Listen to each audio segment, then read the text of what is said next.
She's got a big sword and increases her damage every 3 turns. It's so big that she deals penetrate damage to enemies. Even though her stats decrease for 1 round after its use, she can still easily destroy any opponent with her sword. She deals more damage to single enemies but can easily wipe the board as well. Her skill animations look very pretty too. Spawning crystals in her CCAOE deals a lot of chip damage to enemies. For any kind of stages she's always a strong choice. Her active skill activates at her fixed position and is only in a cross shape, and her equipment only triggers when using chain combos. She may look like a cool ninja, but she is definitely unusable. This assassin can inflict dismember stacks, increasing her damage by up to 25%. Her active skill also deals massive damage to enemies. By the time this executioner finishes her job, her enemies will definitely fill up her coffins. Don't underestimate this blind girl. She may only have simple skills in her arsenal, but she can use it twice when there's only one enemy. And she can heal a portion of your HP when using her active. She will whoop your ass if you look down on her. Limited teleport range and irrelevant slow ability. Since you just want to sleep and slack, I'll gladly give you the chance to do so then.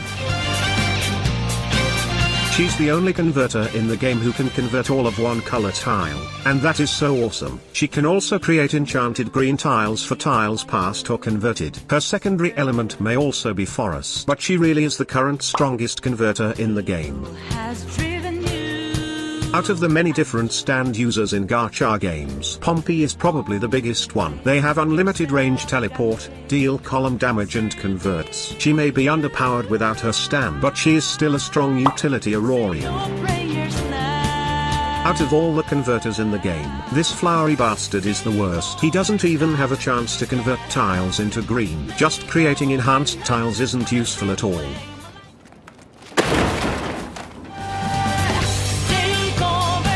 To be honest, I thought Lester was a guy. She lays mines and waits for enemies to step on them to deal poison damage. Even though her chain combo is bad and her mines might not be impactful, she can be somewhat usable. D tier.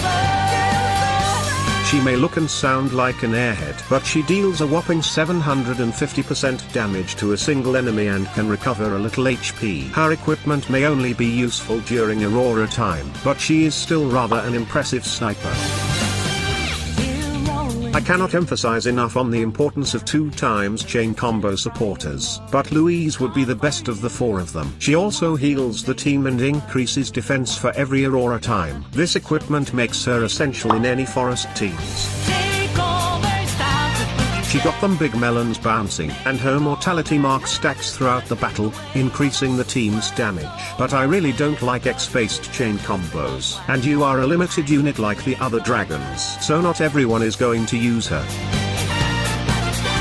Meager doubles her damage to a single enemy when she teleports, and every enemy killed stacks the final damage. But it is unfortunate that she is unable to fully utilize her equipment. Also, can we talk how much she's a crossover between these two characters? She's still definitely good if you need a teleporter. S tier. Dealing 260% damage with her chain combo is broken, but her equipment only lets her gain 1 vis from the first normal attack.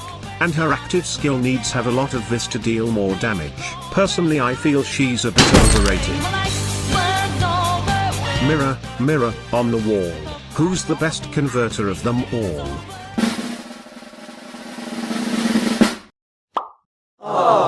While she may increase her defense when using her active skill, the main problem is that there are a lot of forest converters. The competition is just too tight.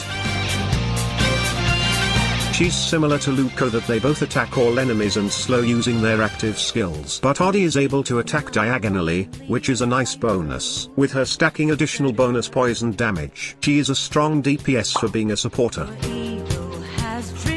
This small girl deserves some love, even though she just exchanges 2 tiles. Targeted green tiles will become enhanced, so that makes her a bit better than others. This girl's active skill is literally origami, and she shoots daggers at enemies. Although I was hoping for something like this, she's still not too bad. While Robin deals high AoE damage with her chain combo, her active skill doesn't sync well with her equipment. Converting enemy tiles to enhanced tiles instead of green ones reduces her chance to be in a better spot. Not only does she converts a lot of tiles to green, her chain combo and equipment ignores enemies' defense. She does hold on to her reputation as the Gravekeeper, sending her enemies to the hell itself.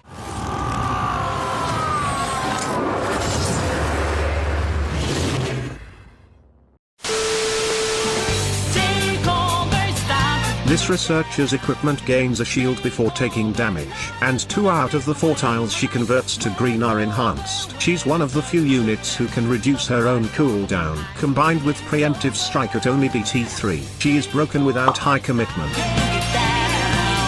All of his attacks ignore enemies' defense, and when there's only one target his teammates get this buff as well. However, his teleport must land him on the battlefield's edge, so using him can be rather tricky. She heals. And heals. And heals only. She's like Mercy without the support skills in Calamity Codex that is just very weak to be considered. She may teleport and gives you the option to return to your original spot, but honestly, what is the point? She doesn't even deal damage when she teleports. She may fly high but her kit is rock bottom. Her active skill has one of the most unique patterns in the game, dealing massive damage and enhancing up to 3 tiles. Her skill kit is rather niche and not easy to set up, but she makes up for it with her insane damage output. This hot chick is undeniably a good converter, but she needs to kill enemies to gain health for the team, and I really hate X-based chain combos. Compared to the other higher rarity converters, she's definitely the more replaceable one. She may be one of my top 10 favorite Aurorians. Sadly, in Calamity Codex she's barely usable, although she can boost the team's attack based on enhanced tiles passed. But purification isn't really needed in this battle mode yet. Until it becomes more prevalent, she's unfortunately irrelevant.